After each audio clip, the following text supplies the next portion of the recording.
KGB Live Show. We gon' set it right. Live Show. We only tell the truth. Live Show. We gon' set it right. Live Show. The true straight way. Straight from the scripture. Straight way. To you straight, no chaser. The true straight way. Straight from the scripture. Straight way. To you straight, no chaser. The true straight way.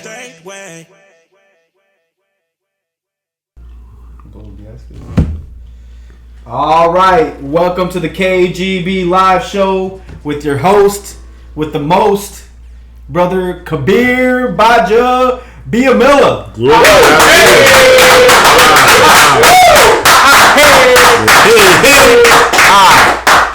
What is this? This is a live studio, right? This is what they call it, live studio audience.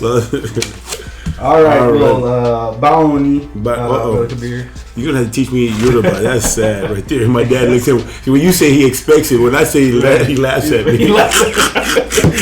See, now I seem like the alien. Yeah, sometimes I do greet him and forget to greet him in Yoruba. Yeah. And then he looks at me like, come on. I'm like, oh, that's right. What time? I gotta check the time. Is it morning? Is it afternoon? But anyway, guys, welcome to the show. We have a great show for you guys tonight. The title of the show is Desperate Housewives. Ooh. This is part 2 from the series that we started last week. Brother Kabir talking about basically the overall message is she will lead you to hell if you put your trust in a woman, I guess, at the end of the day, right? Mm-hmm. Anyway, I got a couple of announcements. Not too many here, but we'll let you guys know. Right off the bat, let's do a quick sound check, actually, before we keep moving Testing 1, 2, 3. How are we coming in, everyone? Testing 1, 2, 3. You guys hear me all right? You guys hear Brother Kabir well? Can you hear me? Testing 1, 2, 3. Testing 1, 2, 3. Brother Freddie, let us know. Yeah, it's all good. It's all good. Good? About 8. All right.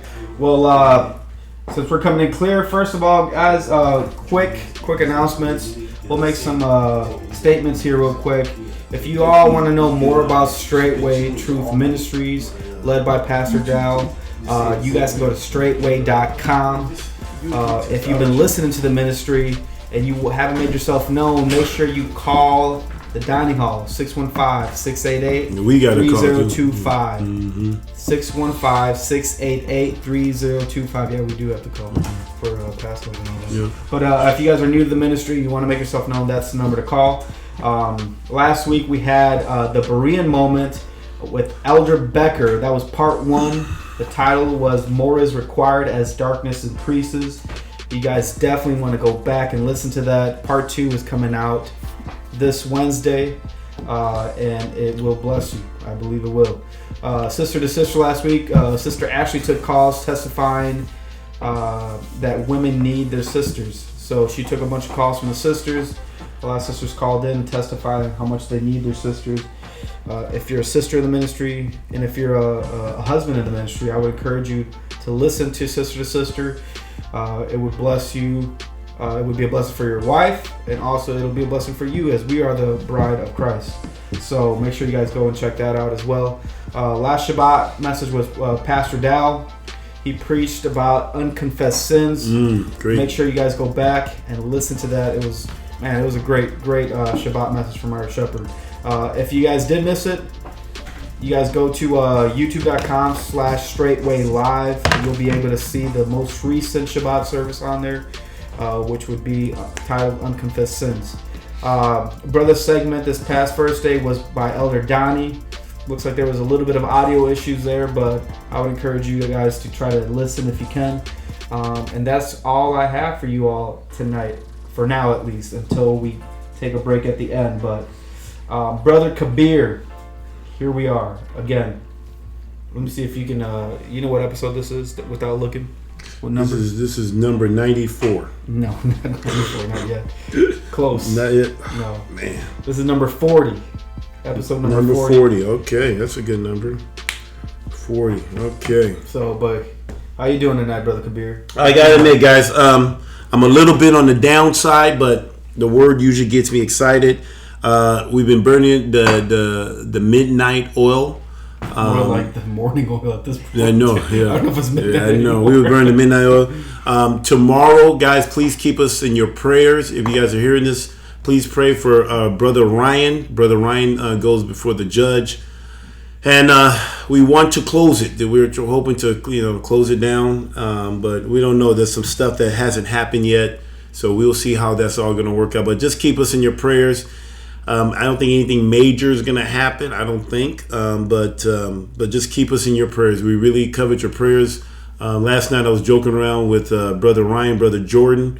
We was up to 3 o'clock in the morning, and it kind of reminded me of the good old days. I don't know. I don't want to keep saying good old days, but it's just a habit of saying the good old days. There's nothing good about the days of old, but in comparison to when you're in this truth. But I remember back in my youth.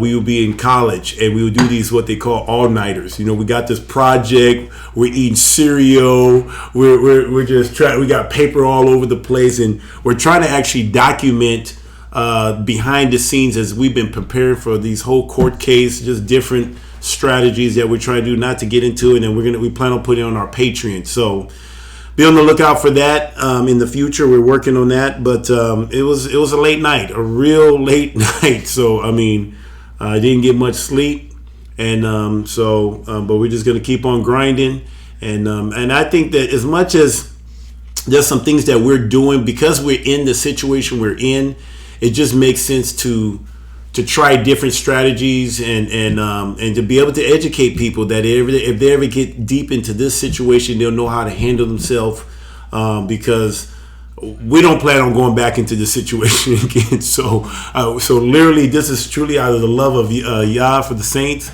to go through this stuff so that we can be a resource to help people who have a run-in with the law. It's a wicked system, guys. There is not. Guys, I'm telling you, whatever I thought about the legal system is just completely I had a high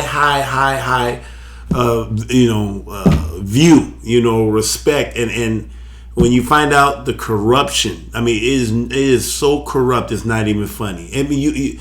You'll think we're making this thing up. When you go into this courthouse and you know that these people will lie to you, you think that they put their hands on the Bible and they swear they're going to tell the truth, but nothing but the truth, so help them God. I have no idea what they're swearing to. It can't be the Most High, so. But these people lie. All of them. All these people that have taken oaths, promises that they will uphold the Constitution, lies. All lies. It's all make-believe. It's all pretend. And they give you the illusion that they're going to uphold the law. They're going to uphold the Constitution or support the Constitution of the state and the United States. So, but anyway, it's the stuff that you learn. And all of this, us going in court, late nights, studying. For what? For a crimeless, for a victimless crime, all because of a woman. This is what it comes down to. We're literally doing all this stuff because of a rebellious, wicked ass woman. So we're going to continue talking about how wicked women can be. Now, guys, let me preface this, guys. This is not. I know it sounds like I'm beating up on women. It seems like you'll probably even think I hate women. I actually don't hate women. I actually love women. But you have to understand what women what women are. It's just like if I was to buy I say gun, that could be used against me too, right? But if you was to buy a gun, right? You got to understand the capability of this gun. You should have a respect for it. You should understand that this thing can cause a lot of damage if it's not handled right. That's like when you hold a gun, you want to point it down to the ground. You want to make sure that there's nothing in there in the chamber. You want to make sure you take out the clip or the magazine. I want to use the right terms. You want to make sure safety, and again safety. You can never do too much safety. And when somebody has that type of knowledge on how to handle something that powerful, then everybody around you will be safe. It'll be no different when it comes to fire. If you're handling fire in the woods or whatever, you want to make sure you do safety. Because these things can do good things. It can protect you, can make you feel safe, it can do all this stuff. But if it's not handled with care and due diligence, and that you're not being sober, someone can get hurt. A woman is the same way. You got to understand the makeup of a woman. And so one of the things I want to do is dispel a lot of the things that I was lied to. So I know I'm not the only one. I'm 42 years old. I grew up in a generation where we worship women. Music was about women. It was all about the women. It was all about, taking care of them, treating them like a queen. It was like you remember, there was a movie called Pretty Woman, and she was on the top, and this rich man goes up and he climbs up to go get his princess, and I mean, all this stuff about the woman. And now that I have a understanding about the understanding or knowledge of women, have more of a knowledge of women, I can appreciate them for who they are and how they were made. But I'm not going there this time ignorant, deceive, or just with my eyes closed. I'm going in and understand what I'm dealing with. And so I kind of just want to dispel a lot of the things that I experienced going into this stuff. So, I'm not part of the MGTOW. I mean, I understand the MGTOW. I know why the MGTOW, want to go their own way. I mean, when you look at this stuff, look at this. I mean, you got divorce rates. 70% of the population, 70% of all divorces are initiated by women. I was just looking up at statistics before I came down here to do the show that 80%, 60 to 80% of athletes within 2 to 5 years end up getting divorced. 60 to 70, 80% within 5 years of leaving the game. Now, I was able to go, how long ago I was married? So I was able to go a little bit longer than most people. But I eventually fell into that category, got divorced. Initiated what? By a woman. And that's the norm. What I went through is the norm. And a lot of us athletes, when you look at a lot of us athletes, we get with these beautiful women. I mean, man, they're so beautiful because now you have more access to these women that want to be with you because you're built well, you got money, you got fame, all of this stuff. They want to be a part of that. And so they marry you and they find a way to get into your path and to try to and to eventually trap you into their love bomb, whatever that is, right? And then once you get enamored with their beauty and everything, and you sign your life away, literally, when you get that marriage license, you are signing your life away. I mean, she has this net for you, and you don't even know it. I was that guy, and I wasn't even. And something, you would think somebody like me, who was more on the nerdy side, who was more student-like. And you would think that somebody like me would get with more like a woman like that too. But hey, I fell for it too. I got with a woman that at the end of the day didn't love me. She never, ever loved me. You said it was 60 to 80%? 60 to 80%. And then what's the percentage of athletes going bankrupt? About 70, 70%. And a lot of, and I'm going to show you guys. But here's what I want to show you, that the word of Yah will warn. It actually warns you about this stuff. If you can read the Bible, it will literally save your life. Okay, I made the mistake. I married a woman. I thought because she was beautiful in my eyes. She claimed to say she loved Jesus. Matter of fact, I wasn't even a Christian at the time. That kind of got me, It's like a recruiting trip, It kind of reminded me of when I was in football, when you're being recruited. Like if you like party and having a good time, that team or that school will do whatever. They will make sure you have a good time, thinking that this is what the school is going to be about. If you are a student and you really into education, a good recruiter will know that about you, and he will show you the department that you're interested in. So in my case, I was interested in business, so they'll show me all their business school. So they got me and says, man, and then here they take you out to restaurants and all stuff, and you kind of like, wow, man, these people really care about me and all this stuff and all stuff. And then once you sign your line on that the letter of intent and everything, you go there, boom, training camp happens. Like what happened to all this? They said, well, that was your recruiting trip, and now it's time for hell. And that's what marriage is like. These women literally will study you. Women do a very good job in studying their prey. Now, but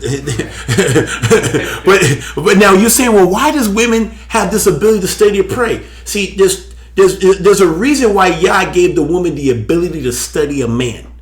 But most women are using their God-given gift to study the man, to know how to take advantage of him, how to take away his strength, how to manipulate, how to control him, and ultimately how to destroy him if need be. But really, they have that ability so they can study their man to know how to help him, because she was created to be a helpmeet. And it's her job to see, okay, I know my man likes to drink this. See, Sister Bree gets me, she knows already that, I want something warm for my throat. I already knew. I said, is it warm? Yep, warm. She knows. There's so many things. For the first time, I have a helpmeet, somebody who's studying me, understanding. Sometimes I leave my pants on the floor. She picks it up, put it away. It's just, things get put away. She's studying how I do things, what I like, what I don't like. And she's learning, and as the more we grow together, the more she's understanding all the things I need.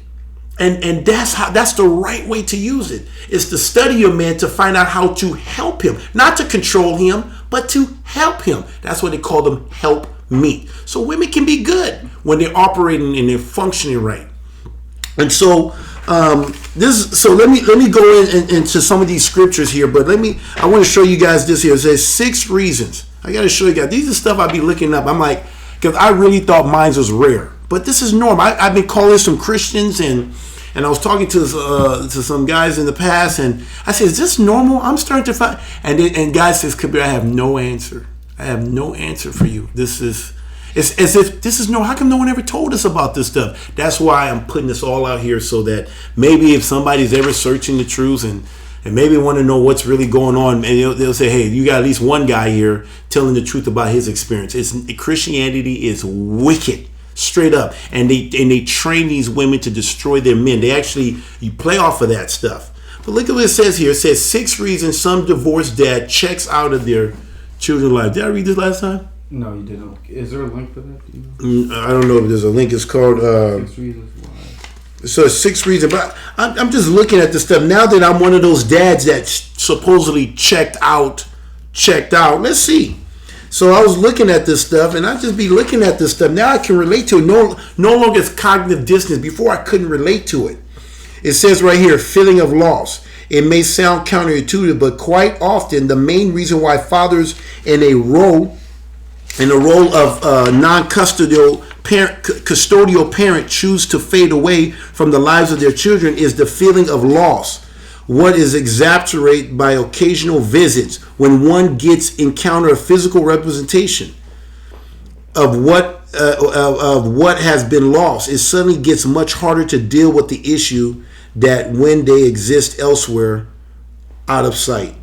When they exist elsewhere out of sight. So there is a feeling of loss, especially they put you into this thing called co-parenting, where you just kind of get when I know for me, when I had to co-parent, I had to do, I think it was Monday, Wednesday, and Sunday. I couldn't have them for the Shabbat. I couldn't have them Friday, couldn't have them Saturday. It was literally on purposely skipped. So I only had the Monday too. So on Monday I had them for 3 hours. Wednesday I had them for 3 hours, and then on Sunday I had them for 6 hours. And we talking about seven little ones. And they wanted me to be all by myself, trying to sit here and as if that's normal or something like that. And then you have 3 hours to be a father. You want to nurture them. You want to teach them how the way they should go. You want to discipline. You want to do all this stuff. Nope. All you're left with is just entertaining them. They just take your money and you become a clown. You just become an entertainer to your little ones. You're no longer the man that you in their life anymore. They literally take you from here and bring you down. That's what the court system do. That's what Christianity does. They literally bring the man down and completely destroy the image of Yah in these little ones' eyes. And I'm telling you, there's going to be hell to be paid. Some says shame and discomfort. I don't know about that. Relocation. 4. They want nothing to do with their former wives. That's true. See, in my case, I had to submit to her to be able to have a relationship. How can I say I love Jesus and submit to a woman? I can't do that. For me to submit to a woman with me, I have to dishonor Jesus. 1 Corinthians 11 says that a man that prays or prophesies with his head covered dishonors his head, and a woman with her head uncovered dishonors her head. And so it's just really hard to do. And you can go back. You guys can go read the stuff. I'm not gonna read it. But number 5, law makes it difficult for them to perform meaningful parental roles. Let me read this part. Number 5, a non-custodial parent, by definition, have very limited impact on the life of the child. Usual visitation arrangements being something like one evening a week or alternate weekends means that the father is no longer a parent per se, but rather a visitor. It'll be no different than putting the man in jail and then having his sons and daughter come and visit him through a window. And like, what the hell are you supposed to do with that stuff? But guess what? The court system will have you believe they're doing what's in the best interest. This would say they're doing what's in the best interest of the child. How the hell do you know what's in the best interest? It's off the chain. He doesn't take part in the routine activity of his child. The law removes his parental authority. They remove his parental authority. But in reality, it's the man that did it unknowingly because he had a wicked ass attorney that helped him to turn turn everything over. If he doesn't fight for the rights to be a parent, his children and forces him into a position of an entertainer. Didn't I just say that? I just told you. Guys, I just Google it. I mean, and take entertainer rather than a parent, which is unfulfilling both for the father and the child. A father was created to be the priest of his home. He was created to nurture, train, discipline. How can you do that when you're part-time, when you're just visiting? There's not much you can do. Matter of fact, I actually understand when Yah says he's a jealous El. He is a jealous El, meaning that he's saying that if you're going to worship another God, I'm out. I'm not going to sit here and share that with anybody. If this woman wants to rise up against me and the sister wants to come in, I'm not going to compete. I'll just move. I'm a jealous El because it makes no sense for you to try to worship two heads. There's only one head, and it just really mess up stuff. Number 6, they say they define their parenting role in economic terms. They pretty much leave let me read this part. Listen to this part. Do you guys know that I am considered a deadbeat dad? I was going to do a video on that. Did you guys know that? I'm a deadbeat dad. Did you know that? Did you guys know I was a deadbeat dad? We talked about it. It's off the chain.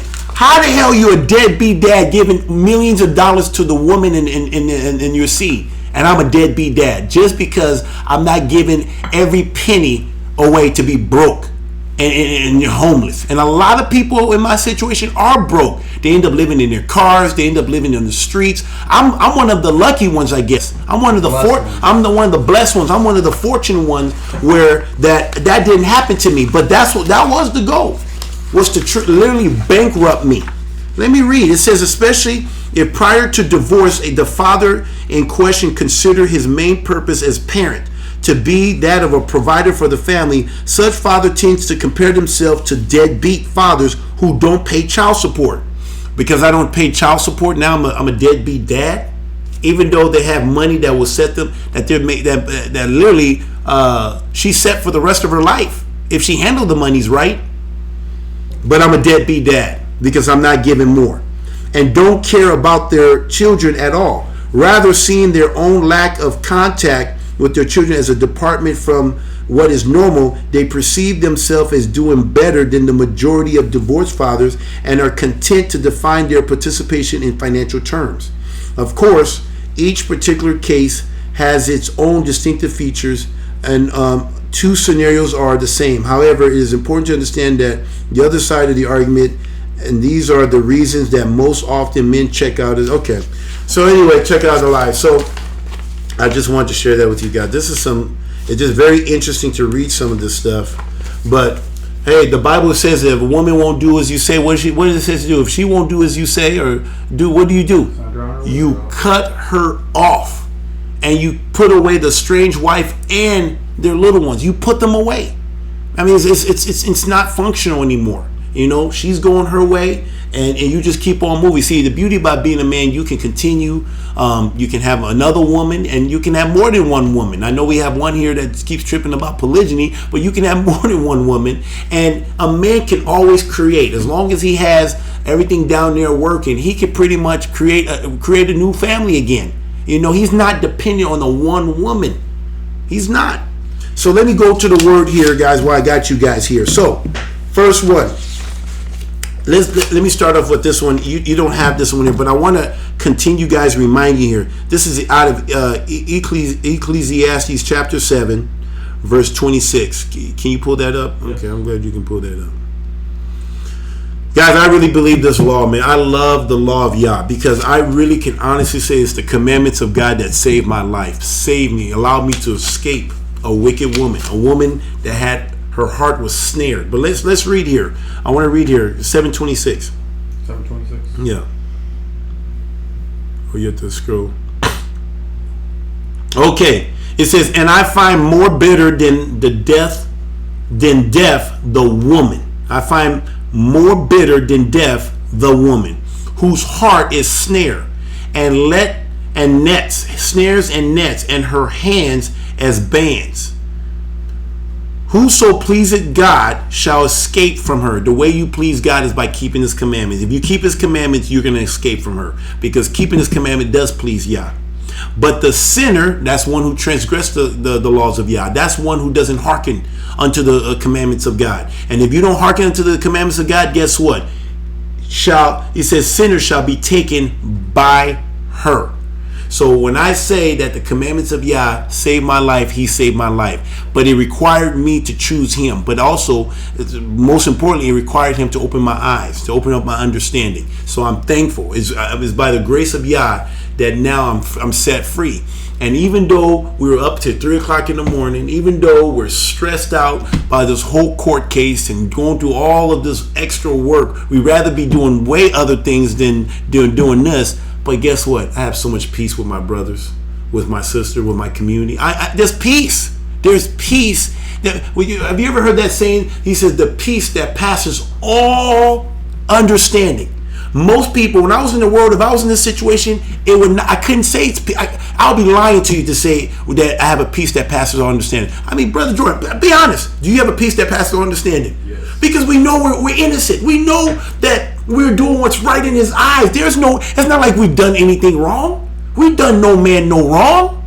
And we're being persecuted because of our faith in Yeshua HaMashiach, Jesus the Christ. That's why we're being persecuted. That's why we have a peace. If we were doing evil, we wouldn't have this type of peace. So peace doesn't mean it's like, oh, happy.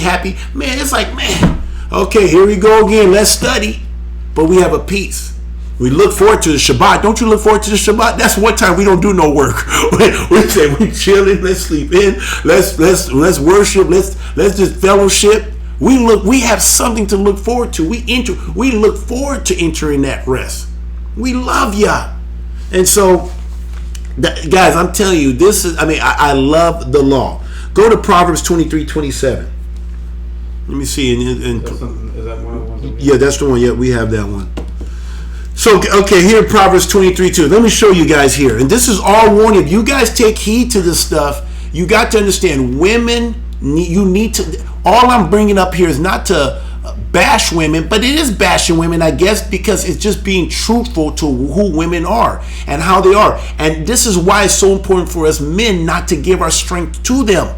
This is how you can now know what to look for in a woman. Don't be looking at her just because she's beautiful. There's nothing wrong with having a beautiful woman, but you got to make sure that beautiful woman is going to be obedient, that she has the ability to love you. The only way a woman can show that she loves you, she has to have a love for the Most High, and she has to have a love for you by being obedient to you. That's the only way. Her obedience is the indication that she loves you.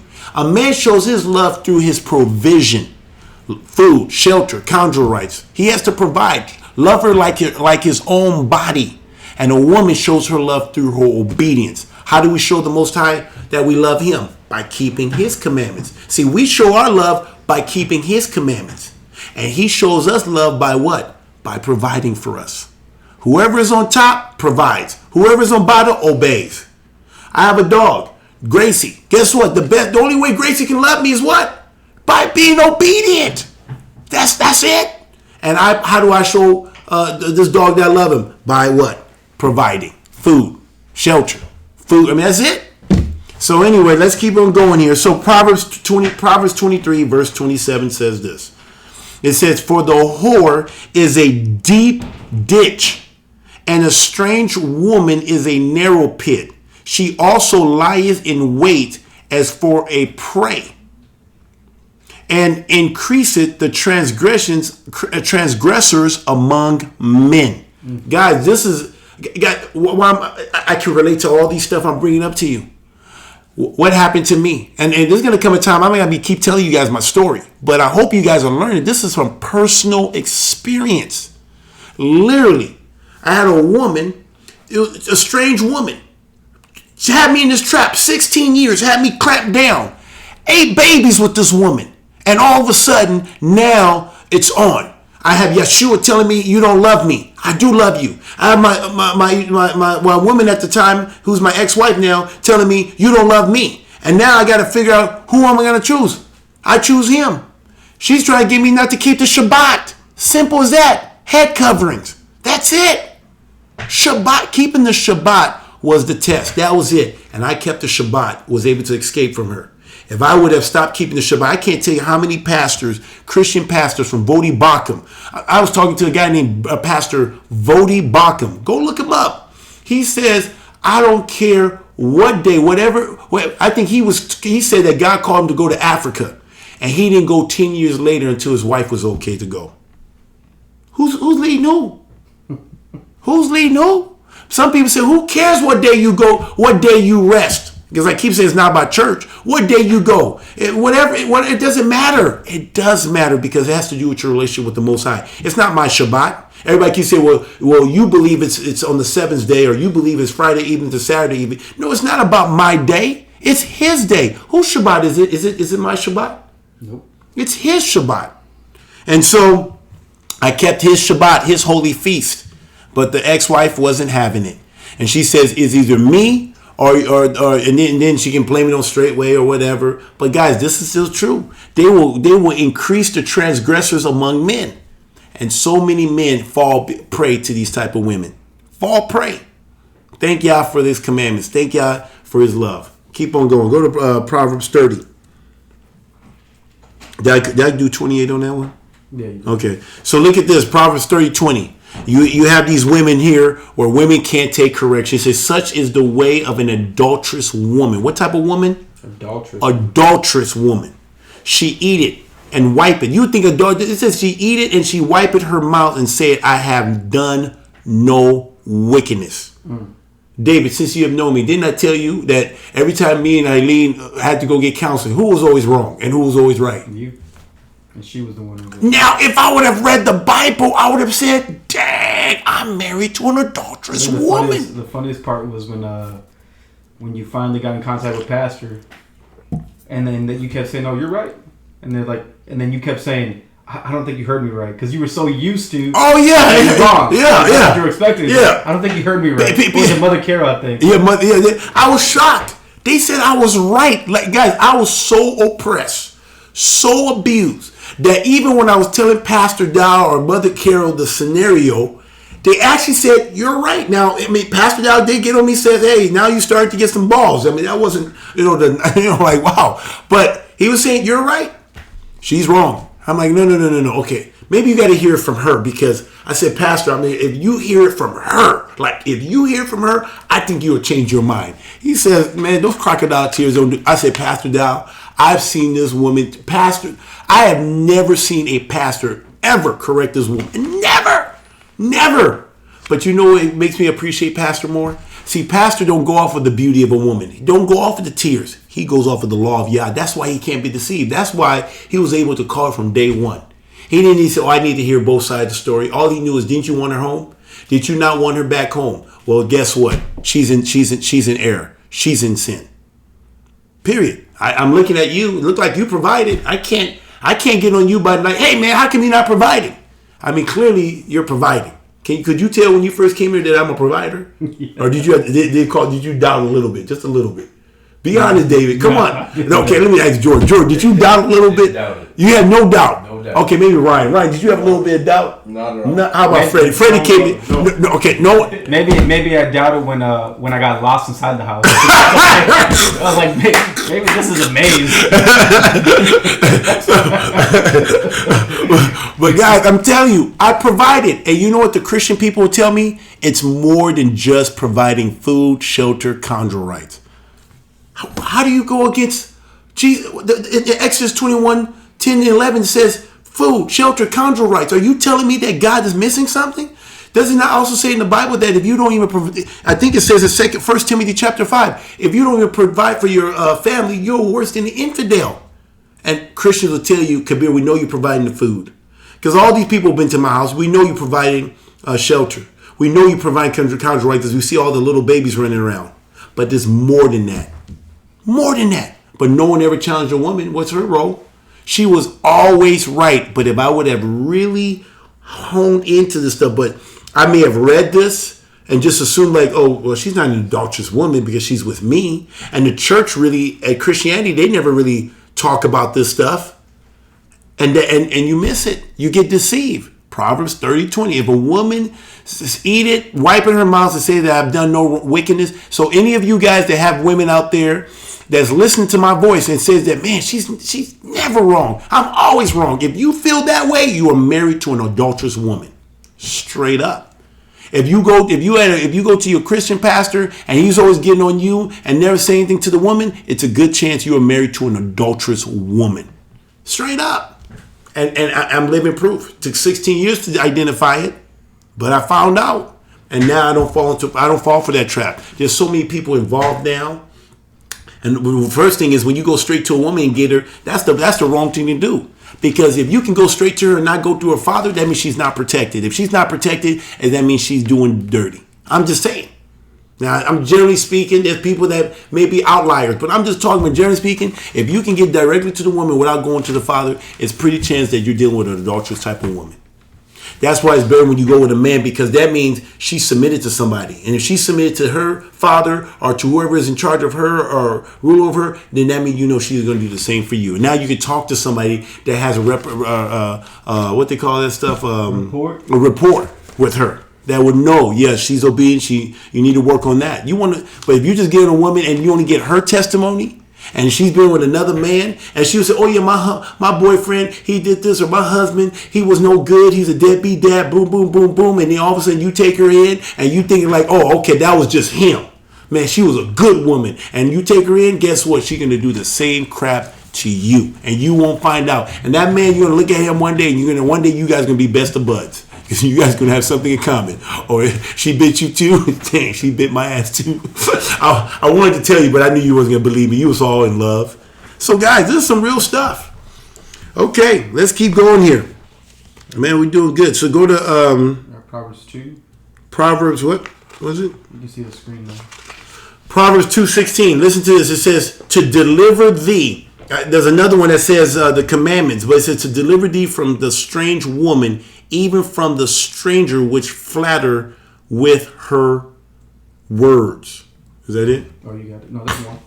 Of that one? Yep. Okay. The mouth of a strange woman is deep pit. He that abhor of the Lord shall fall therein. Is that it? Let me read this version here. I want to read this version because I want to bring clarity here. What is that, 2:16? Look what it says here. It says, Proverbs, wisdom will save you also from the adulterous woman, from the wayward woman with her seductive words. See, wisdom, fear of Yah will save you from a strange woman, an adulterous woman. Huh? Do you know what translation that is? I don't know what translation. I want to say, I don't know what translation that is. It could be the NIV, but that's where I found it, and I thought I saw the King James Version, But anyway, they'll deliver you from the strange woman, even from the stranger which flattered with her words. They flatter you with their words. Well, especially when they put those lipstick on and try to entice you and everything. And bro, man, I mean, it's not worth it. I'm telling you right now, a beautiful woman, and I can say more than what I want to say, but a beautiful woman ain't worth it, man. It's not worth it. It's not worth going to hell for. And it's sure not worth in this lifetime to deal with a contentious, angry woman. It's better to sleep in the rooftop to deal with an angry woman. It's better to be in the wilderness. It's better to be stuck in the den of lions than deal with a wicked ass woman. I'm telling you guys, it's straight up. All right. This is the one that you're talking about the commandment. Okay. Oh, this is it right here. Okay, 6:23. It says, "For the commandment." Okay, yeah, this is it right here. Is that coming up anyway? Is that the next one, or did you do 22? Did you do 22:14? I think that was it. That's the one that we just read. Okay, that's what threw me up. Okay. Go to 6. Go there. Okay, here it is, guys. Right here. This is what I'm talking about. It goes right back to the commandments. For the commandment is a lamp, and the law is light, and reproofs of instruction are the way of life, to keep thee from the evil woman. Listen what it's saying. It's saying the commandment will keep you from the evil woman. To keep thee from the evil woman, from the flattery of the tongue of a strange woman. 25. Lust not after her beauty in thy heart. All you football players, all you athletes, don't be going after these women just for her beauty. You better make sure she's willing to obey you. I said it, obedience is key. If she can't obey you, then she can't love you, straight up. Because trust me, beauty is only skin deep. It does not last long. When you're dealing with an angry and contentious woman, I don't care how fine she looks. That goes out the window quick. Let me ask, have you had a woman before? You experienced women where you thought, man, she looked good, and then all of a sudden she become contentious. Is it worth it anymore? You think like, what in the world did I get myself into? Guys, it's a trap. It's like honey. Lust not after her beauty is like in thy heart. Neither let her take thee with her eyelid. Look at that eyelid. What does that mean when they do this? Beautifying the eyes, yeah. You know what the hell's going on? Eyelid? For by means of a whorish woman, a man is brought to a piece of bread. Straight up. This is how all these people at the Brown County Court and all the courthouse throughout all of America, they've been brought down to a piece of bread. I've heard that term. It's right here in the Bible. Proverbs 6:26. For by the means of a whorish woman, a man is brought to a piece of bread. I don't even know how they were bringing them to a piece of bread back in the days. But what was said back then is still true today, and it's still happening. And the adulteress will hunt for the precious life. I have my ex-wife trying to put me in jail. Straight up, this is a woman that I made a commitment to love, to cherish, to what's the word? Cherish, feed. What's the word? Nourish. To cherish and nourish. And now the same woman that I took care of, that I made, and I was faithful to my thing, is the same woman that's now I think she wants me dead. Straight up. I'll say that. Because if you're willing to take somebody that you once lived life with and was intimate with and had babies with this, and now you want them in jail, what type of woman is this? What type of woman they say this is? An adulteress. What does it say? Brought to a piece of bread. Oh, I can't take that call. That's what's his name. Baldwin. But it says brought to a piece of bread, and the adulteress will hunt for the precious life. Let me keep going here. Oh, man. I can mute it a little bit. Hold on, guys.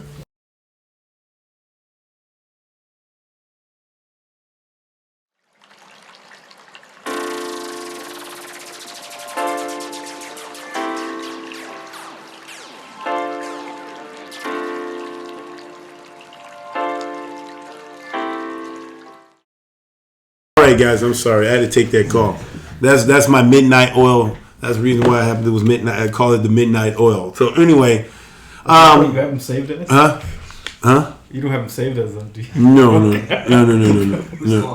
Midnight oil. No, midnight oil. Yeah.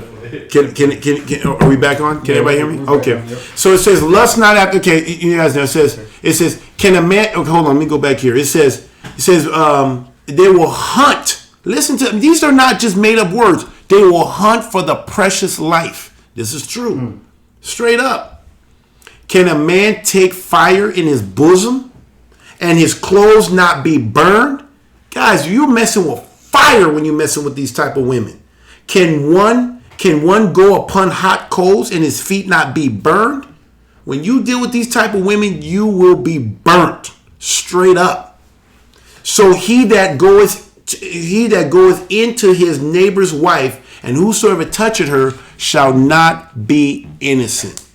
So guess what? How many times we got this one person on here. What's her name? Joanne. What's her name? Joanne. Yeah. Keep on saying polygyny is a sin. Well, Joanne, look up the word. And we live in America that keeps on practicing what? Marriage, remarriage. What is it? Divorce, then remarried, divorce, remarried, divorce, remarried. Hey, listen to this. Here's the crazy part. How many percent of the divorce who initiate the divorce in America? Who are the ones in 70% are initiated by who? The women. The women! In Israel, according to Torah, who's the only one that can initiate a divorce? A man. A man. If a woman leaves, go to 1 Corinthians chapter 7. I'm about to show you something, how hypocrisy these Christian women are. And how this country is you talking about polygyny is a sin. What we practice in this country, because you got 70% of the divorce being initiated by women? Initiated by women? Shh. Is that 1 Corinthians what? 1 Corinthians chapter 7, verse 10. So look what it says here. It says, and unto the married I command, yet not I, but the Lord.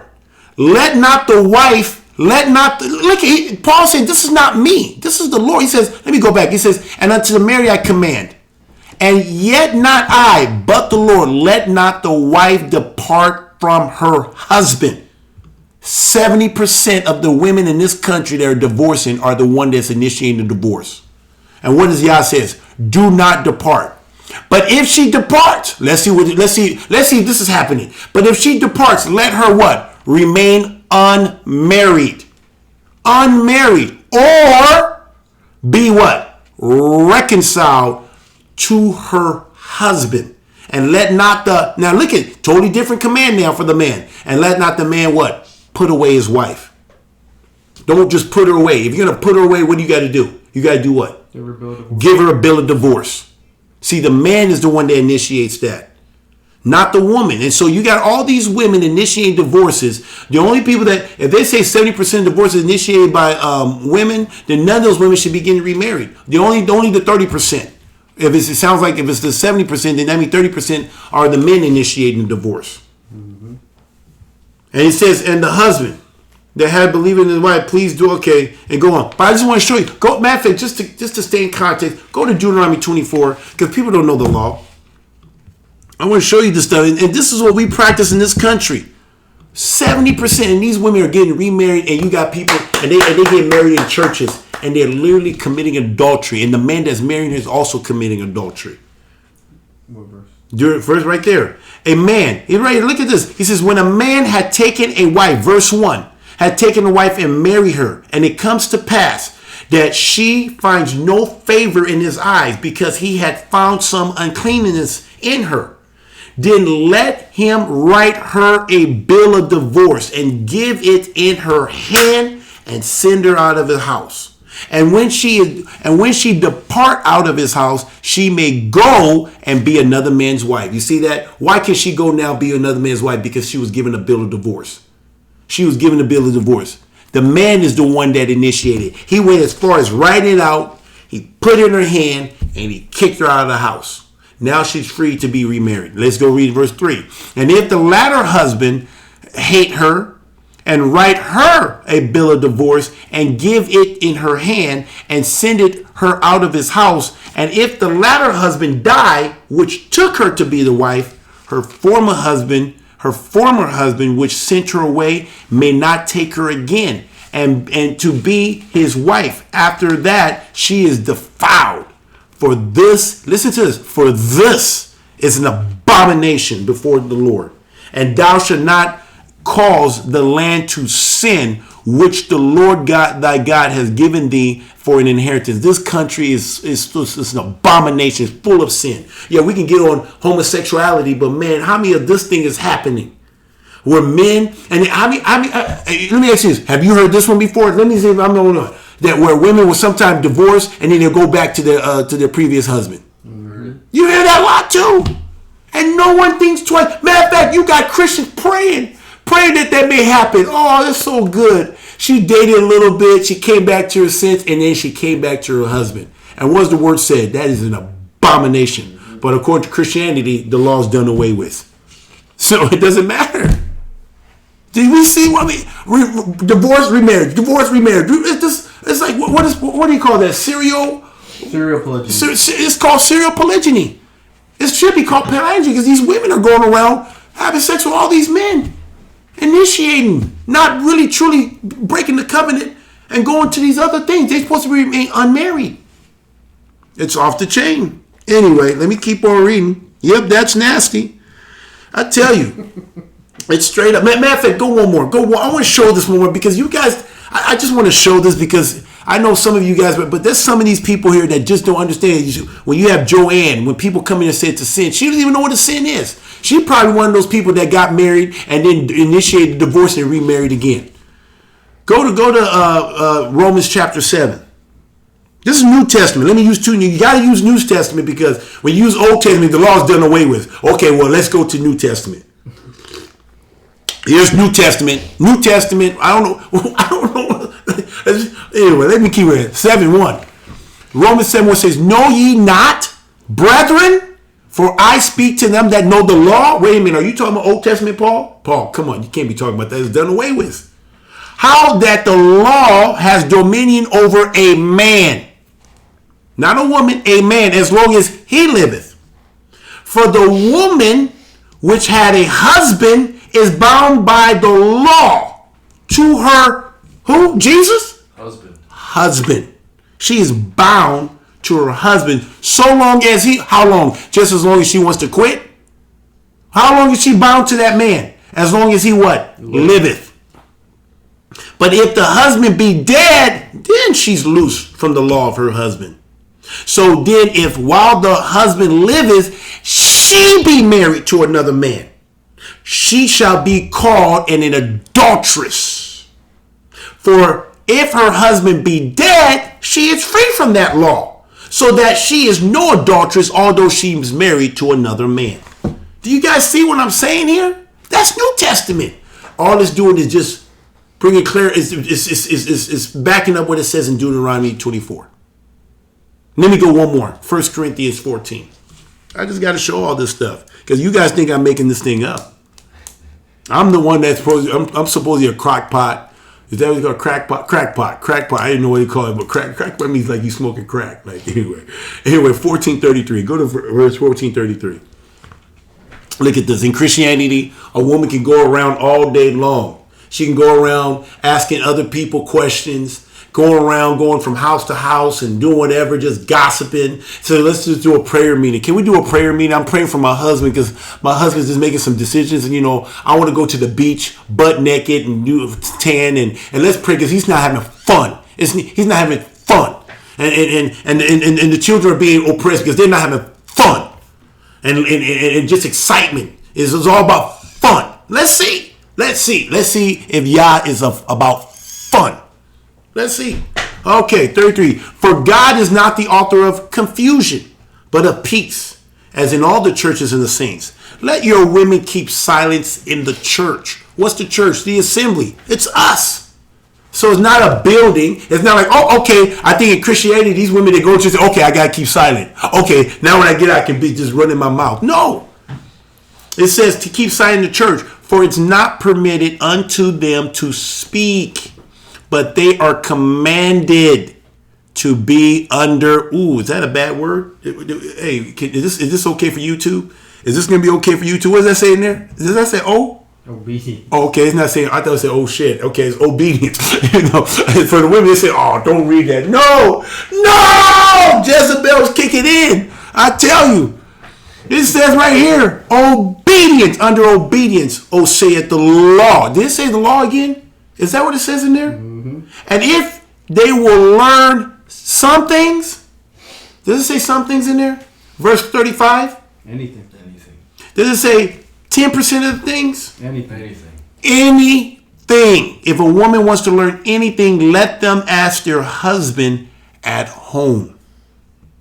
Not in public, not in front, not doing this triangulation. Oh, Kabir, what do you think about men and women being equal? Try to do it in front of people. It says where? At home. For it is a shame for a woman to speak in the church. Guys, it says it right there. A woman's to be under obedience to her husband. All right, let me keep on reading here. All right. Go to, where are we here now? Proverbs, what's the next one? Are we finished Proverbs already. Okay, Proverbs chapter 6. Did we do the whole 6? Did I do the whole 6 too? Yeah, through 29, yep. Innocent, 29. Okay, we did that, right? All right. So now that brings me to what? Proverbs 23, right? Yeah, which we Did we do that? already, yep, in the beginning. Okay, then let's go to 1 Timothy chapter 5. I hope you guys are getting this stuff. I'm just trying to expose this stuff, guys. But this one, this is where I really want to go here with you guys. Because let me before I read this, I wanna let me set the scene. This is why I call it Desperate Housewife. Is that what we call it? Desperate Housewife. Guys, when you are in this type of economic, when you make this kind of money and you live in this type of environment, in this type of neighborhood, the women here are housewives. A lot of these women that lives around here don't have to work. And if they work, they choose to work because they just want the money. But a lot of them don't work. And a lot of them look like I have the ability. Okay, I have my ex-wife on the left, and I got my newest Shia Bree on the right? And I've had the ability now to see both worlds. Now, we still live in the same neighborhood, but we live totally different lives. When I lived with my ex-wife, we lived pretty much a Christian life, but pretty much in the world. It's in the world, damn near in the world. Here, we live here, set apart lives. Even though we're in the world, but we're not of the world. You see what I'm saying? We're not of the world. And so now I have the ability now to judge. I'm like, wow. I can see when you do it Yah's way so much better. And when you do it here where you think you're doing it God's way, but you're totally deceived, and you're doing it God's way, you can see the destruction. See, here I built my house on sandy ground. Here I built my house. I'm building my house on solid rock. That's why a lot of people don't go this way. Very few people go this way. But here I was building my house on sandy ground and it looked real good. We were able to build it quick, have a lot of friends. You got money, boom, boom, boom. You got girlfriends. People do play dates. Girls go to each other's house. They and I'm going to use Christian because I was more in the Christian world. But in Christian, instead of gossiping, they use it in the form of prayer. Like, let's pray. Can you please pray for my husband because he's becoming legalistic, and I just want to pray. Just that guy. I don't even know how they do it, but they do it in such a way that they're pretty much just gossiping. You know what I'm saying? And they do it in the form of prayer. And then when they're not with their girlfriends doing prayer meetings, then they're on the internet shopping, spending the man's money, or going to store, going to boutique, doing their hair, dyeing their hair, doing makeup, buying expensive clothes, just spending off the chain. And then they kind of do your customary cooking, wash some clothes here and there. But then most of these people have housekeepers. People who actually come in and clean these homes. It's not these women cleaning these homes. They just do some little maintenance works here and there. That's what I used to have. And then you have this woman, Bree. From when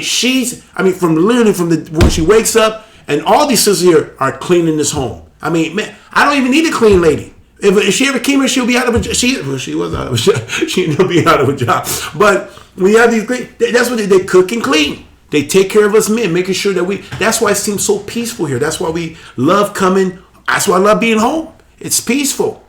And I really believe that the woman really determines if it's going to be peaceful or contentious. When a woman is in her role, you can enjoy the peace in your home. Am I right or wrong? You're right. What do you think? Am I right? That's right. You can enjoy peace when the women are right. But when the women are out of order, you don't have peace. You don't have peace, straight up. And so I'm experiencing both of this stuff. Everything I need is in order. If things I was in Shia, a woman that's putting it back in place and making sure I have everything I need so I can focus on the main objective instead of worrying about the little things. I'm so amazed. Before I got married to Bree, I never had a woman like that. I had a woman that I was more of her helpmeet. in the world, a man is more of a helpmeet. You'll think that the man was created for the woman. That's how it is. I got her water, made sure she have everything, took her out on date nights, took her to restaurant, went on expensive vacation trips. It was all about making the woman happy. I remember one time my wife got mad when I was trying to do the whole Shabbat, and I was telling somebody, like, she left, and he says, oh, okay, go take her on a vacation. I'm like, what? That's the first thing they says, take her on a vacation. Like, but she's doing evil. So you tell me, if a person is having a tantrum, the remedy is to take them on a vacation? What are you rewarding? You're pretty much rewarding bad behavior. You're pretty much saying you can act like a bitch and you're going to get a vacation out of it. Oh, YouTube. That doesn't matter. They've been demonetizing me all this time. How do you know I'm not talking about, dogs or something like that? But anyway, but guys, this is how it is when you live in these type of neighborhoods where the women are the housewife. They sit there. Literally, I've seen it with my own eyes. It's not just a show or a movie or whatever. I've seen women literally go from house to house, talking, gossiping. That's all they do. They either gossip about somebody else, they're gossiping about, they just go around doing this stuff. So anyway, let's see what the word says. This is what I experienced. And they become idle. They become lazy. And they don't have any purpose. Yeah, I wanted to do homeschool for a long time. But, no, I don't want to. I'm not organizing. It was my fault. I should have pushed the issue. But I want to do home. So then you spend thousands of dollars putting them in private school. To do what? To turn them over to other nation. And then that public school, private school, it doesn't matter. They end up teaching. They end up teaching them that it's okay to dishonor the father. I mean, I remember one teacher told one of my students when this all happened in my family, when my family broke up. You know what the teacher told my son? He says, "Hey, because both of your parents are acting like a child, if you need somebody to talk to, you come and talk to me." Wow. Did you guys hear what I just said? I'm like, who gave you the authority to say that? Instead of you say, because you don't want to say the woman is wrong, so you're just going to say we're both wrong, and if you need a way out, come to me. Circumvent the father and come to me. Is that not wicked? Straight up. You know who said that too? Chris Steinberger. That's the type of stuff. You know, he apologized, but I'm just trying to show you guys how this thing happens. I'm like, what? And you guys call yourself theologians. You call yourself Christians. And you're doing stuff like this. You're literally helping to put asunder between a man and his woman. You got all these people who come in here and break up a home. That wouldn't help it. It wouldn't be like that in Israel. You see us very sensitive. We do not play. Even if the man is wrong, we'll tell the woman she has to leave too. You need to go follow that man. We cannot get involved with that. We will not get involved in that. I just had a brother. I had a guy, and I won't say his name, but he actually reached out to me on Facebook, and he says he's been watching my stuff. I don't know. He could be watching right now, and he kind of just said that I finally called him and got to hear his voice. He pretty much asked me for my apology, and I said, I forgive you. But he actually acknowledged that, he's the first. I don't know where he's at. He may still be a Christian. I think I don't know where he's at on that, but I'll give him the Christian title right now because he hasn't told me otherwise. But he pretty much said that something. I moved out of haste. He's talking about his part. He says, I moved out of haste. I moved based off of fear. And when I look back on what I did, I was ashamed of how I handled that. And I just want to deeply say, I'm sorry. I hope you can forgive me. I believe God forgives me. I hope you can forgive me. I told this brother, I said, hey, be at peace. Be at peace. But it took him to be humble. He was humble. He showed humility. And I hope y'all give him peace for doing that. But not to me. But all the people I knew after all these years. The first person. The last time. Yeah. You'll think that people did, and they can't. To this day, I can't get people to say that what she did was wrong. I'm like, even as overt as it is, even though I've shown it biblically, I still can't get people to say it's wrong. So anyway, let me read this stuff here. I thought this was a powerful thing right here. 1 Timothy. Let me go here, and I'm gonna. use this and we won't use the other ones. It says, first it says, honor a widow. This is talking about a widow, but guys, it's still a woman a situation here. It says, honor widows that are widows indeed. Listen to that. You don't just because somebody's a widow, you don't just handling. The word gives us instructions on how to handle them. But if any widow have children or nephew, let her learn first to show piety at home. Let her show that she has the ability to serve and show reverence to her father or to other people. And to requite their parents. Means to give back to your parents. For that is good and acceptable before who? Yah. That's what it means to be righteous, is doing what's right in Yah's eyes. Verse 5. Now she that is a widow indeed and desolate trusted in Yah, and continue in supplication and prayers night and day. But she that liveth in pleasure, ooh, is that not fun? Is that not fun? Mm-hmm. Let's see. This is it. Maybe I'm wrong. Maybe I'm wrong on this one. Let's see. This is what we are. But she that liveth in pleasure is dead while she liveth. Mm. So guess what you just told me right now? You just told me I was with a dead woman. Even though she liveth, she's dead. Because she was all about fun. Fun. Fun was so important, it was worth breaking up the home. And what did it say right here? So if you were a woman that all she wants to do is be about fun, guess what? She's dead, even though she liveth. And these things give, it says, and these things give in charge that they may be blameless.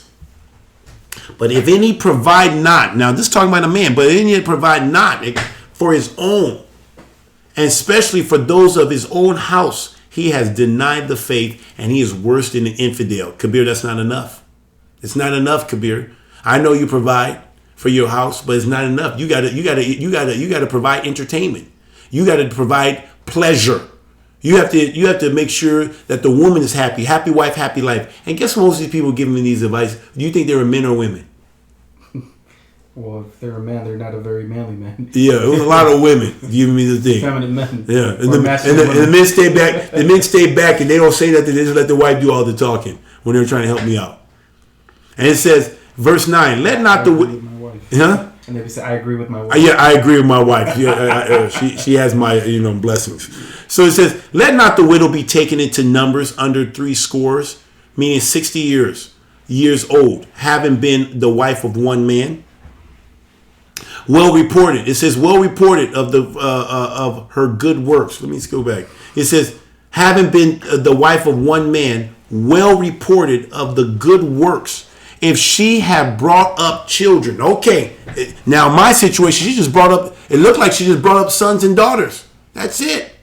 But it doesn't stop there. If she have lodged strangers. If she have washed the saints' feet.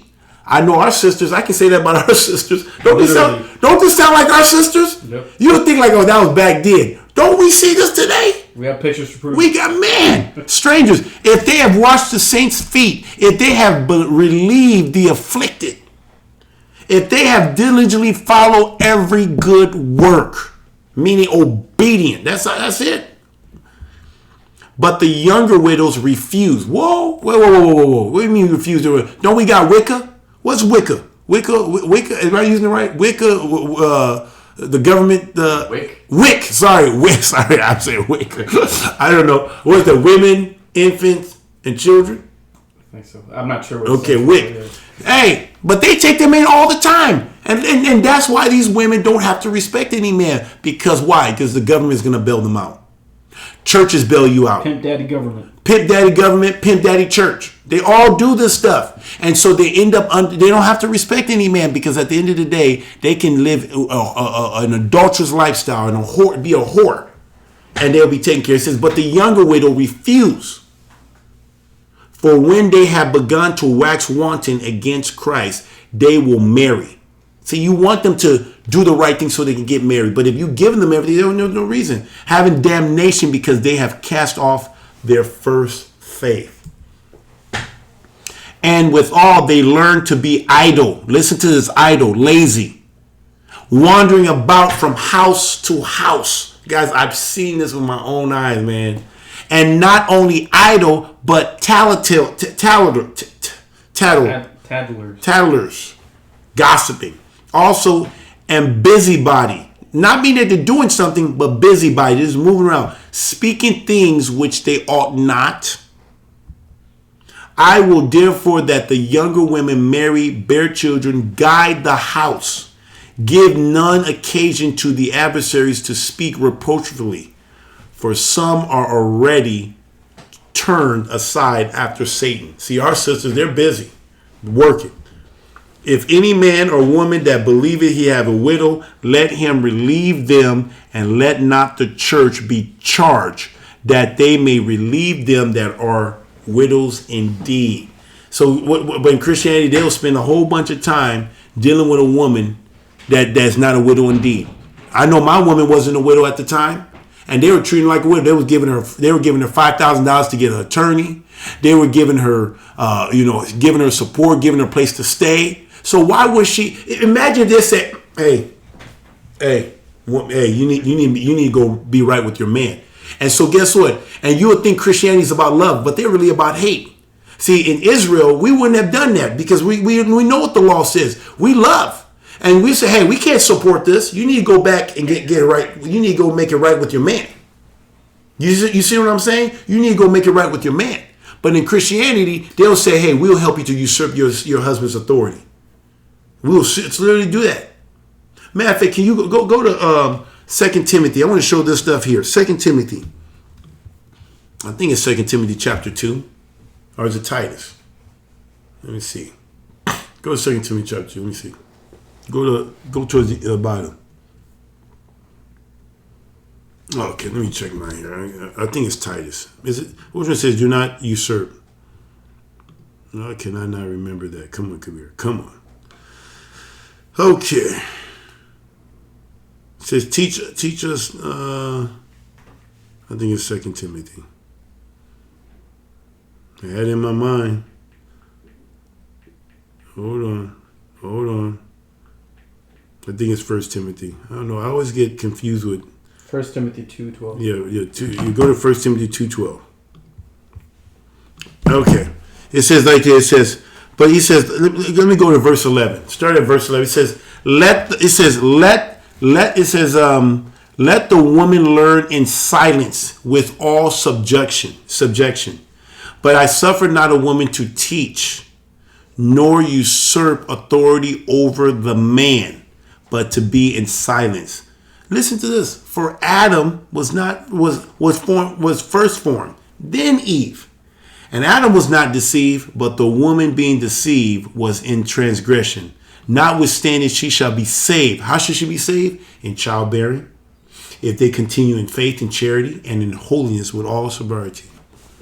So, guys, I just wanted to, I want to keep this short, but I wanted to show you guys here, like, man, I've seen people, because I know a lot of people kind of come in here and thinking that if I have money, I think the worst thing that you can have is a lot of money and give that strength over to a woman. That would literally destroy her and take her to the pit of hell, straight up. And these women, and you attract a lot of these women, especially if you're in the world and you don't have a process where you go to the Father or go to this person's head. I mean, we have sisters here who has dad, but that's not in the faith. And so now I got to play that role. And so if anybody's interested, they have to come through me. And so, and it's a beautiful process. It's a beautiful process. And these women they know that they don't choose. The men choose. Just like who loved me first? Did I love you? Did I love him first? No, he loved me first. Now I love him.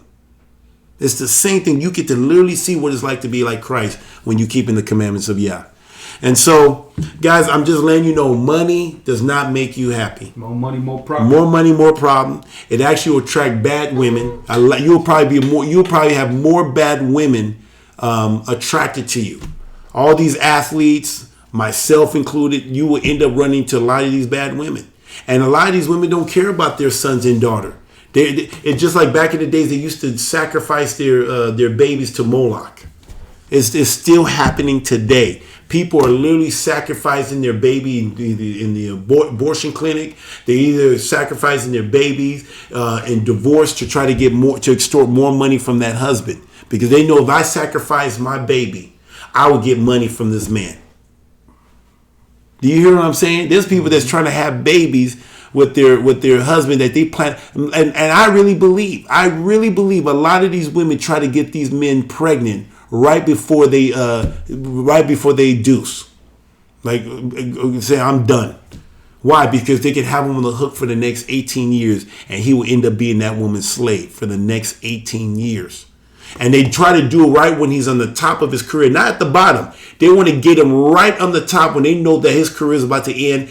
Get it there, because guess what? They're going to base everything off of his income at that time. And then when he's not making that income anymore, they're still going to expect him to pay that type of child support. Look at R. Kelly. Look at these people. They take them down to a piece of bread. This is real, people. This is real. So anyway, I'm pretty much done. If you guys, was there any questions on there or any objections? I mean, I know. I mean, and guys, this is to warn you men. This is to warn men what to look for. When a woman can't obey you, you stay away from her. Don't just get caught up in her beauty. There's nothing wrong with having a beautiful woman, but if you just go off of the beauty and you don't look at her character to see that she loved the Most High, and here's the key: if she can't obey you, it's because she can't obey Christ. That's what it really comes down to. So a woman that has the ability to obey you is because of her relationship, her personal relationship with the Most High. She has to have a relationship with him, because she can't give you what she's not giving him, because when she rejects you, it's because she's rejected him already. And the only reason why a woman will obey you is because she's already obeying the Most High. I know all the sisters we have here that are single, they're going to obey their man. Why? Because they obey the Most High. And I know that because as the community head or as this assembly, they're obedient to me.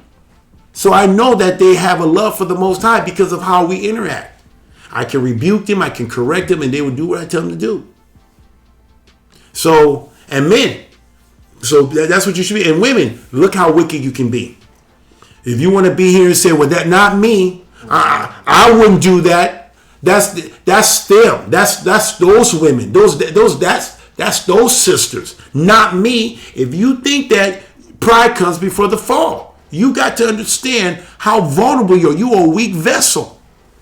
If you think that can't happen to you, I know, like I said on my video, if everybody think like, oh, that's Eileen. That could be you too. That could be all of us. That could be me. I could be Eileen. Because when you think you above all this stuff, that you can't fall, you can't be wicked, you can't be reprobate. Some people may think, well, let me just do this one sin and then I'll come back. That's prideful to think that you can just willfully sin and think that Yah will allow you to come back. He's going to make you reprobate and you won't even know why you couldn't even find your way back. How many people have left straight way and they have came off worse than they were when they first came in here? Worse! Do you think they know the truth and they escaped it and they got entangled back into it again? Return to the vomit. I was talking to a guy today that I did ministry before. And I won't tell, there's some things I want to tell you, but I'm going to hold off. But it was just off the chain. Like when I was giving money to Christianity, they didn't trip. But now when I'm giving money, now I want to give money to Straightway, now it's, they rise up, it's a bad thing or whatever.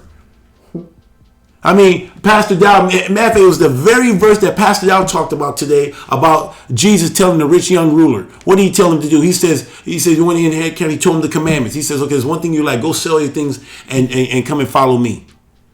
And what did he do? He had his head down. Right there, you should say Jesus is a cult right there. That's a cult. He tell you to sell all your things. And I know what it's like to be in the situation where you have to choose to keep your money or follow Jesus. I had to be willing to let go. I had to start loving my brothers, my sisters, the way I want to be loved.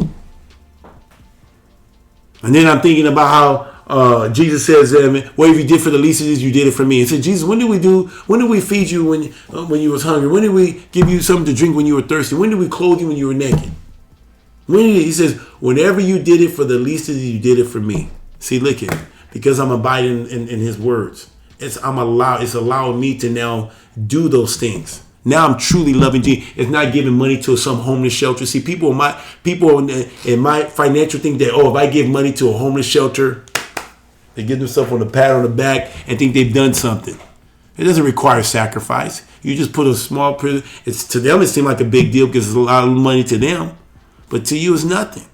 And then you can use that as a write-off because really they're motivated by the tax write-off they get. That's what it really comes down to. Literally, Christian churches remind me of just business. It's like a publicly traded company, straight up. That's why they we open up our books. Pastor Dow doesn't open up his book because he's not a publicly traded company. This is a real assembly. This is a real house of worship. You know what I'm saying? It's not like this. When you deal with a publicly traded company, yeah, you need to have their books open and know everything, but it's not about us. So anyway, is there any objections? What's on here? Anybody see anything, Freddie? Brother Freddie? There's one question right here. Okay. How does one repent to know Yah will forgive them? How? Say that again. How does one repent to know Yah will forgive them? Well, he says in his words, he says, repent. If you repent, go back turn from your wicked ways and sin no more. Sin no more. What did he tell the wicked woman? He had this woman caught in adultery. Even though she was by herself, that's interesting. But she probably was caught in adultery. And what did he tell her? He says, I don't condemn you either. So that condemnation comes from the Hasatan. So sin no more. Go and sin no more. And if you want to know that you truly know him, guess what? What does the word say? If you know him, you keep his commandments. And those who say they know him and keep not his commandment is a liar. Let me show you what condemnation means. Let me show you. Because that's a good one right there. Go to John. Can you go to John? John 3:16. Here's the condemnation. You want to know? What's that question again? How does one repent to know that Yah will forgive them? Okay. Well, he said it, so he's not a liar. But look what it says here. It says in verse 17, everybody knows God so loved the world, he gave his only begotten son, that whosoever believes in him should not perish, but have everlasting life. I finally get to use the Christian favorite verse. So I'm using it on this question right here. Look at this. It says it right here. But verse 17 said, For God sent not his son into the world to condemn the world. He didn't send the world to condemn the world, but that the world through him might be saved. He that believe on him is not condemned. See, if you believe, you're not condemned. But he that believe not is condemned already, because he had not believed in the name of the only begotten Son of God. And this is the condemnation. This is the condemnation that light has come into the world, and men love darkness rather than light, because their deeds were evil. For everyone that doeth evil hated the light, neither cometh to the light, lest his deeds should be reproved. But that he that doeth truth come to the light, that his deeds may be made and manifest, that they are wrought in Yah. So that's it. That is how I'll answer that question. So whoever answered that question, I hope that brings. But there is no condemnation in those who are in Christ Jesus. So if you truly recognize that what you did was wrong, repent. Truly meet the condition. Pastor Dow was talking about meeting the conditions, showing the fruit of true repentance. Meet the conditions of true repentance. And if you do that, your life will change, and you'll see that. So anyway, you want to add to that? There's one from Brother Lamar. Okay, Brother Lamar. And Brother Lamar, I got to give you a call. So I know I saw you. I got busy today, so forgive me, Brother Lamar. I'll give you a call later. Should I go to the family court building as I man? You better go there. Is there any other way you should go?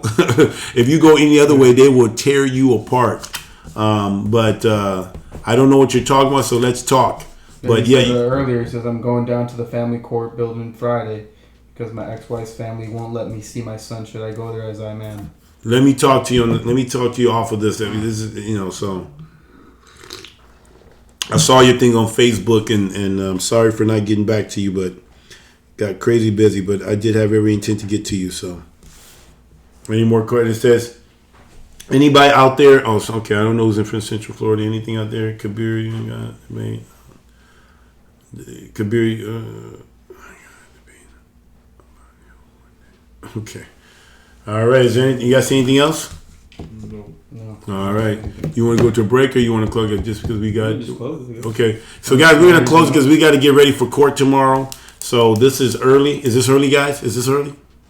No. Okay. Freddie said it's not early. Same amount of time as last week. Yes. Okay. So, anyway, you want to close out and then I'll give finishing words? Good. All right, Saints. Well, thank you, Brother Kabir, for the great show. As you guys can all see on the screen, we have the Straightway website here. If you guys want to know more about Straightway Truth Ministry, led by Pastor Charles Dow Jr., you can go to straightway.com. And right here, you'll be able to see everything that's going on in the ministry. So on Mondays, or Hebrew second day, we have the KGB Live Show, 7 p.m. Central Standard Time every Monday. And you can see, I guess, Brother Kabir.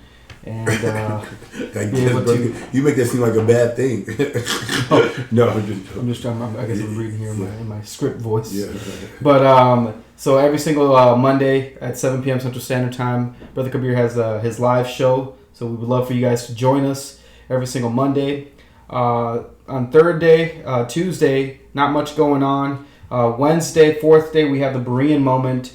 At 7 p.m. Central Standard Time. The one coming up next is Elder Becker's Part 2. You guys do not want to miss the ending of this great interview that Brother Kabir did.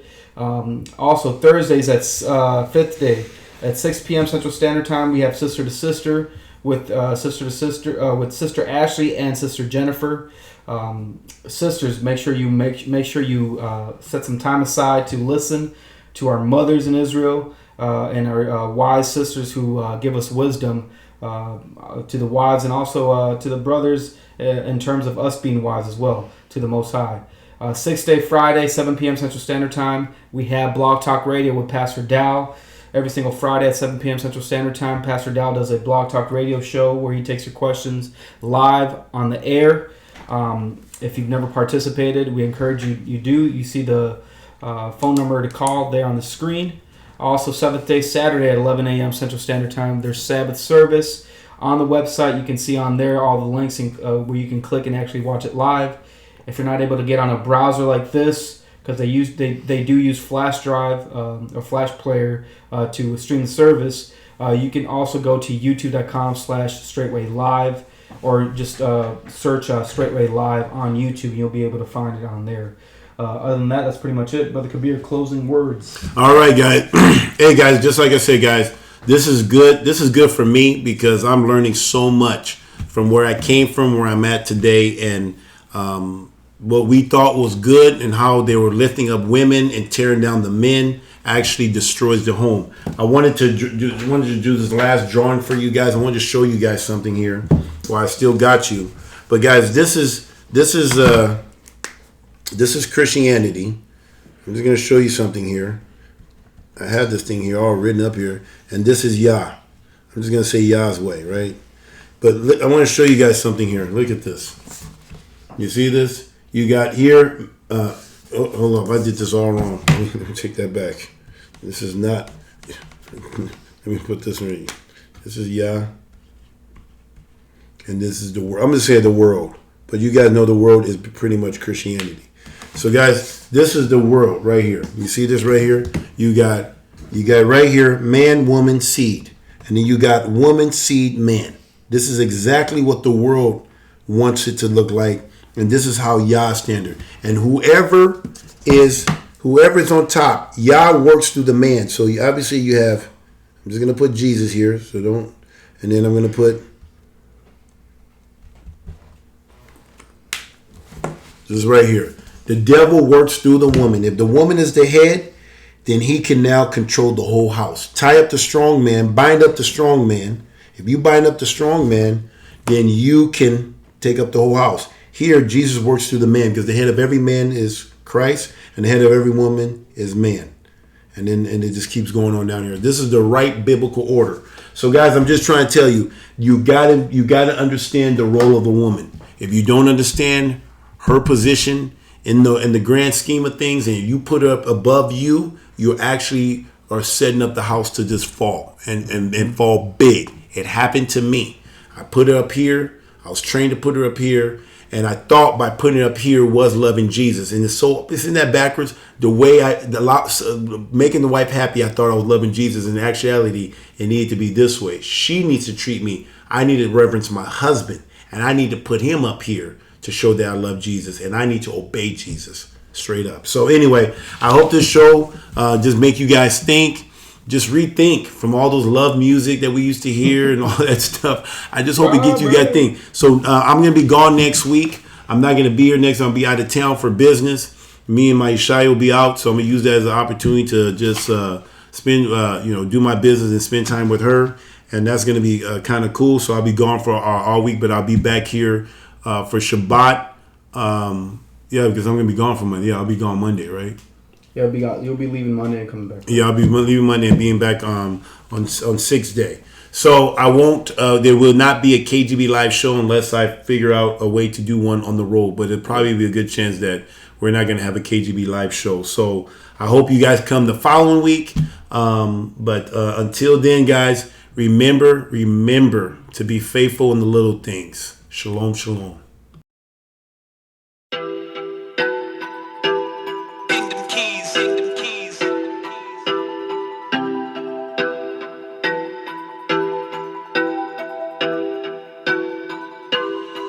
It's KGB Live Show.